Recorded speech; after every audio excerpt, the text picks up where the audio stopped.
at this hour lies at my mercy all mine enemies. Now does my project gather to a head. My charms crack not, my spirits obey, and time moves upright with his carriage. How's the day? On the 9th hour. At which time, my lord? You said our work should cease. I did say so when first I raised the Tempest. Say, spirit, how fares the king and his followers? I told you, sir. They are all prisoners. They cannot budge till your release. The king, his brother, and yours remain all three distracted.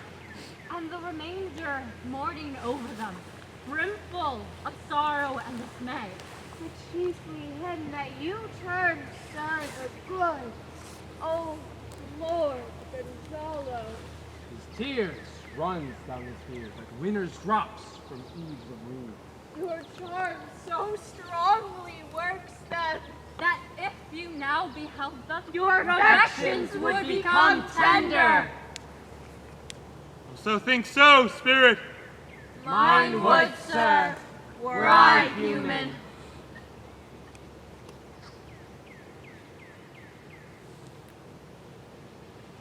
Mine shall. Hast thou, which art but e'er a touch, a feeling of their afflictions, and shall not myself, one of their kind, but relish all passion as sharply as they, be kindlier moved than thou art. Though with their high wrongs I am struck to the quick. With my nobler reason against my fury do I take part. The rarer action is in virtue than in vengeance. They being penitent, sole drift of my purpose does extend not a frown further. Go, release them, Ariel. My charms I'll break, their senses I'll restore, and they shall be themselves. Oh, that's them, sir.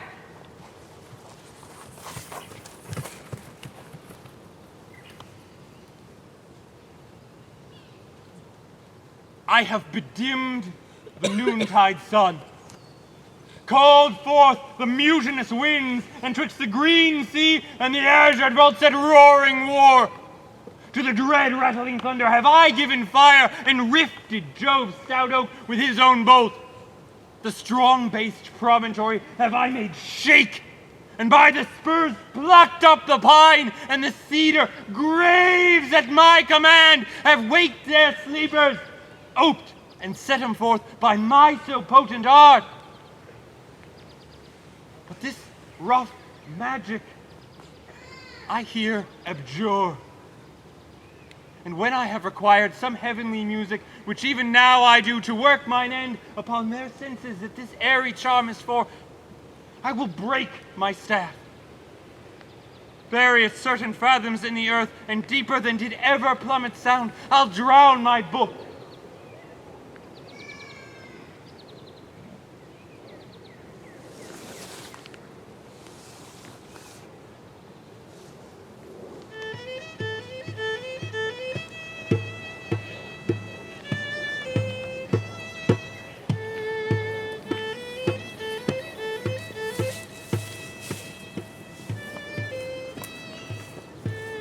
Solemn air, and the best comforter to an unsettled fancy, cure thy brains.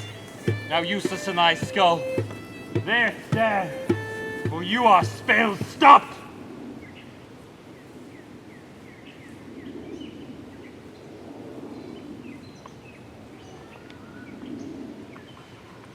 My good Gonzalo, my true preserver, and a loyal sir to him thou followest, I will pay thy gracious home in word and deed.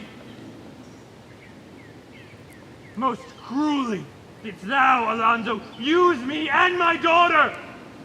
Thy brother was a furtherer in this act. Thou art pinched for it now, Sebastian. Flesh and blood.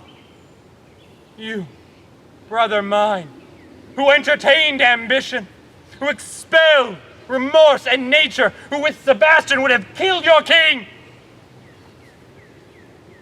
I do forgive thee, unnatural though thou art. Their understanding now begins to swell. and the approaching tide will shortly fill the reasonable shore that now lies foul and muddy, yet not one that looks on me would know me. Ariel, fetch the cloak in my sail. I will discase me and present myself as I was sometime millen. Quickly, spirit, I shall there be free. Merrily, merrily shall I live now under the blossom that hangs on the bough. Merrily, merrily shall I live now under the blossom that hangs on the bough. It's my dainty Ariel. I will miss you. Thou shalt have freedom. To the king's ship, invisible as thou art, there shall I find the mariners asleep under the hatches. The master and the boatswain, being awake, enforce him to this place. And quickly, I prithee. I drink the air before me. In return, or ere your pulse twice beats.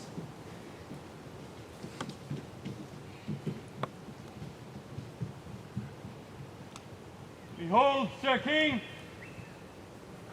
the wronged Duke of Milan, Prospero, and for more assurance that a living prince doth speak to thee, I will embrace thy body, and bid thee and thy company a hearty welcome.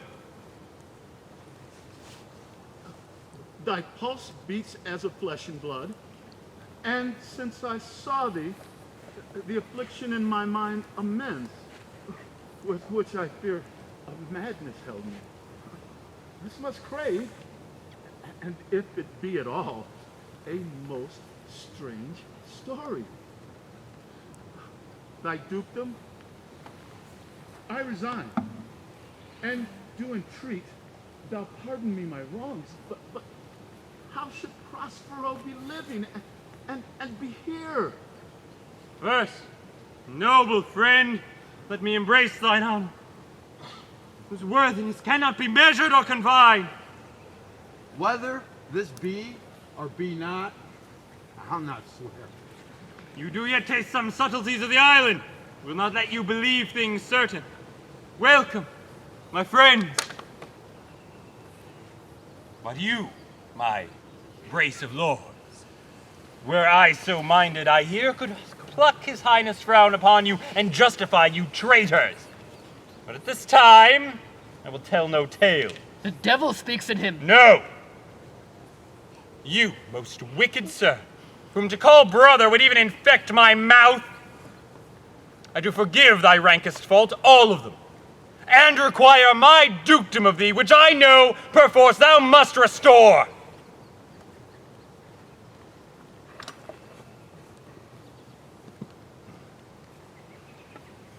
If thou beest Prospero, give us the particulars of thy preservation. How thou hast met us 3 hours since we racked upon this shore, and where I've lost.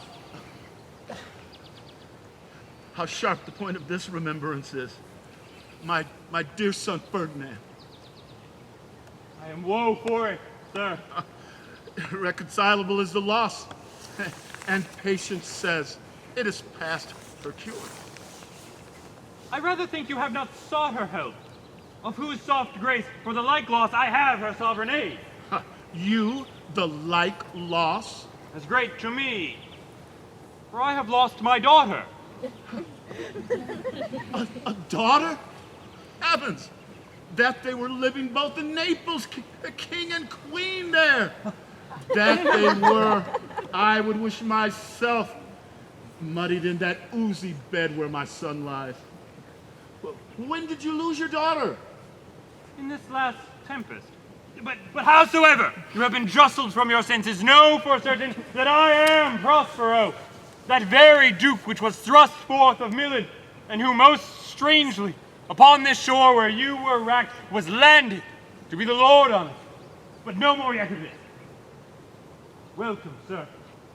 I pray you, look in. My dukedom, since you have given me again, I will requite you with as good a thing.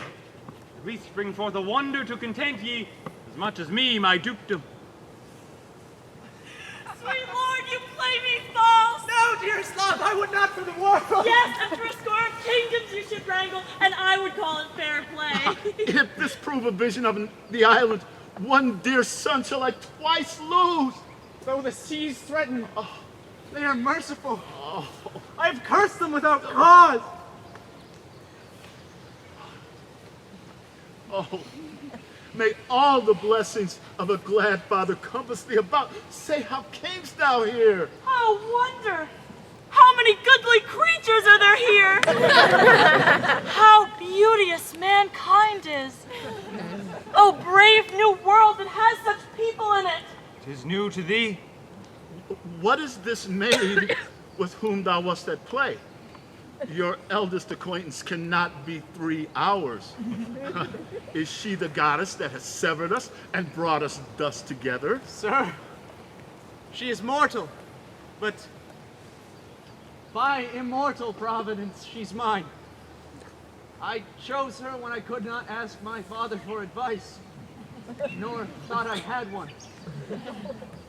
She is daughter to this famous Duke of Milan, from whom I have received a second life, and second father. This lady makes him to me. I am hers. But how oddly will it sound that I must ask my child's forgiveness. There, sir, stop. Let us not burden our remembrance with a heaviness that's gone. I have inly wept, or should have spoke ere now. Look down, you gods, and on this couple drop a blessed crown, for it was you who chalked forth the way, which brought us hither. I say amen, Gonzalo. Was Milan thrust from Milan that his issue should become kings of Naples? Rejoice beyond a common joy and set it down with gold on lasting pillars in one voyage. To Clarabelle, her husband find in Tunis, and Ferdinand, her brother, found a wife where he himself was lost. Prospero, his dukedom, on a poor island. And all of us, ourselves, when no man was his own. Give me your hands. May grief and sorrow still embrace his heart that doth not wish you joy. Be it so. Amen. Look, sir! Oh, look, sir! Here's more of us!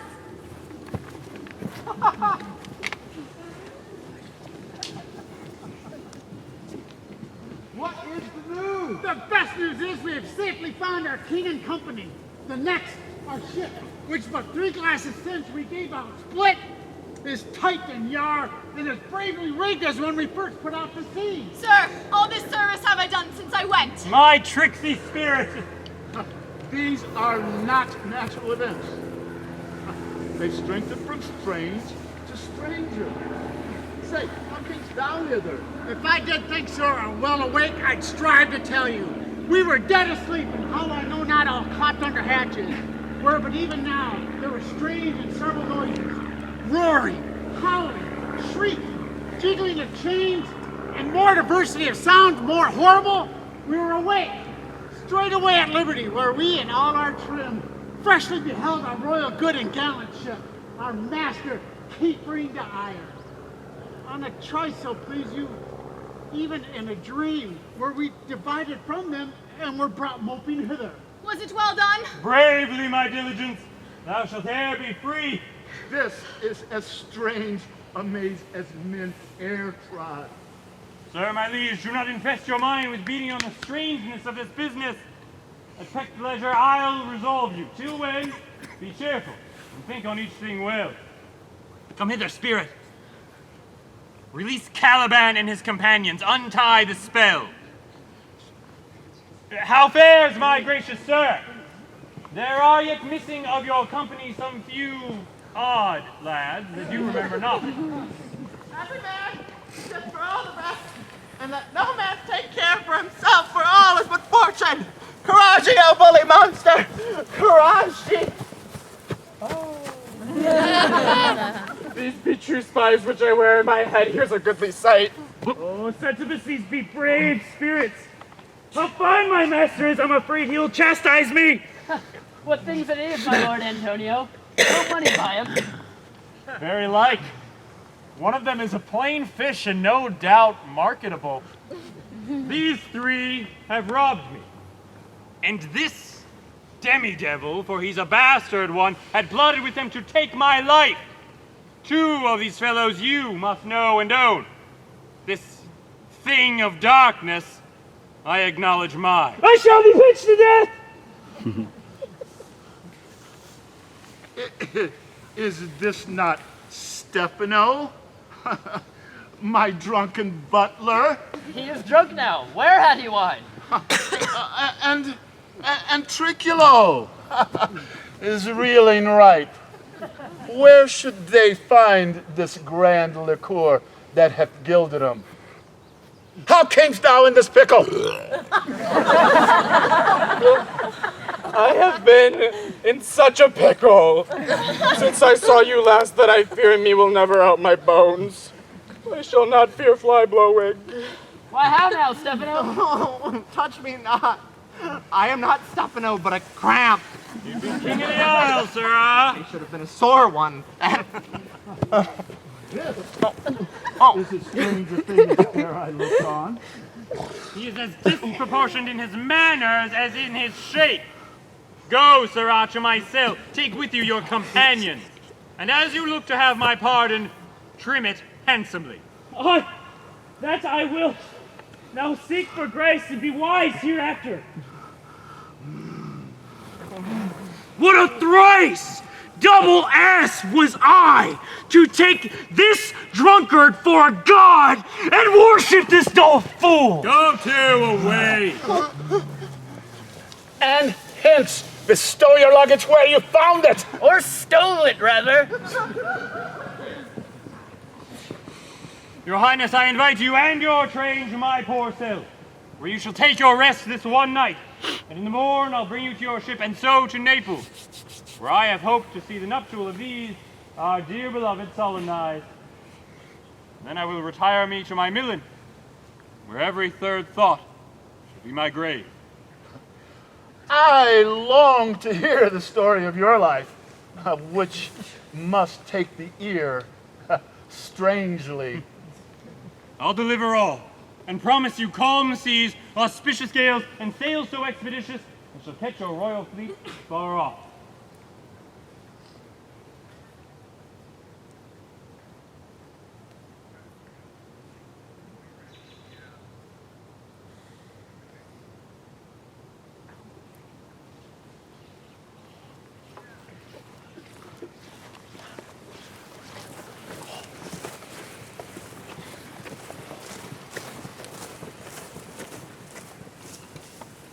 That, Ariel, is thy charge.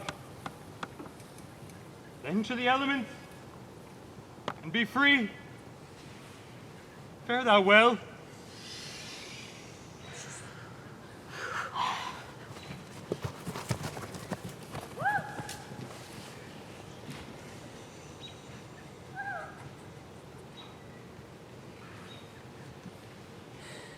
Now my charms are all o'erthrown, and what strength I have's mine own, which is most faint. Now 'tis true I must be here confined by you, or sent to Naples. Let me not, since I have my dukedom got, and pardoned the deceiver, dwell in this fair island by your spell. But release me from my bands with the help of your good hands. Gentle breath of yours my sails must fill, or else my project fails, which was to plead. Now I want spirits to enforce, art to enchant, and my ending is despair, unless I am relieved by prayer that pierces so that it assaults mercy itself and frees all fault. As you from crimes would pardoned be, let your indulgence set me free.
follow the ushers up across the valley and up the stairs. That's the easiest, quickest way to get back.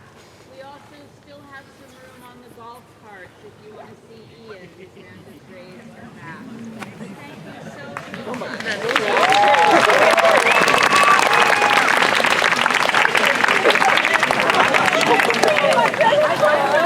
I finally got to see the